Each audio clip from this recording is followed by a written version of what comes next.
मुस्लिम league नून के रहनुमा राना सनाउल्लाह ने कहा है कि सियासी जमात और हुकूमत के तौर पर हम पीटीआई से बात करने को तैयार हैं।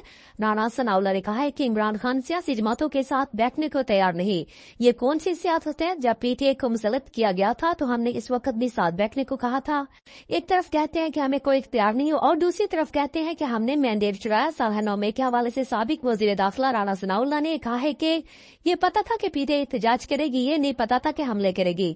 हमने कहा पता होता तो इंतजाम कुछ और होता। हुकूमत समझती थी कि पीटीआई वाले वैसे ही एहतजाज करेंगे जैसे सियासी लोग करते हैं, चौक पर आएंगे, नारे लगाएंगे और उनको अंगेज करके उठा लेंगे। लेकिन उन्होंने जो कुछ किया हुकूमत इसके लिए तैयार नहीं थी। राना सनाउल्लाह ने कहा कि आर्मी एक्ट के तहत ट्रायल होने दिया जाता तो 30 दिनों में फैसले हो जाते।